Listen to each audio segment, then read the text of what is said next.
Quand il y a ce besoin de sortir ou même de passer un coup de téléphone administratif ou à un médecin, parce que j'ai cette peur constante de me faire humilier. Tessae se définit comme une chanteuse influenceuse. Victime de harcèlement pendant sa scolarité, elle a réussi à surmonter ces années douloureuses grâce à la chanson. Le plus gros, je l'ai vécu en primaire et collège.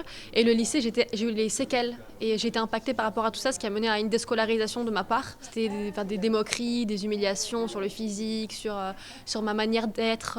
Et j'ai jamais vraiment pris la parole en fait, pour dire ce que je vivais, c'était pas bien. C'est mon corps qui l'a compris en me faisant faire des crises de panique. Ce qui fait que du coup, j'ai développé une phobie scolaire. Et qu'en fait, après, c'était tellement gros que ça s'est transformé en phobie sociale et que je pouvais plus du tout sortir de chez moi.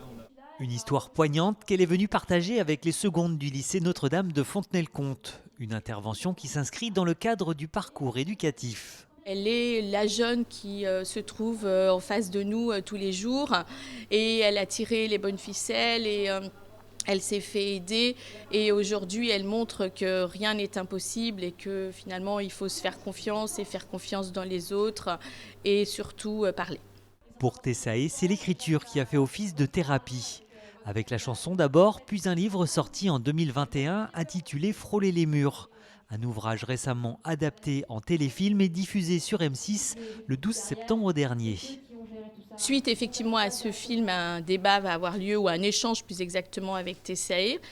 Les élèves ont été acculturés à ce film vendredi. Ils ont posé des questions ou alors des témoignages, des remerciements.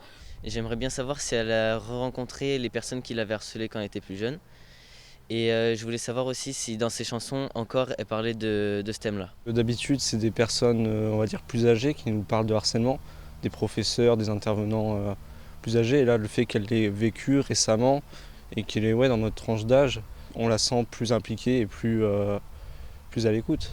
Tout au long de son intervention, Tessae a largement insisté sur le fait que le harcèlement n'est pas une fatalité et que chacun peut s'en sortir, notamment en parlant autour de soi.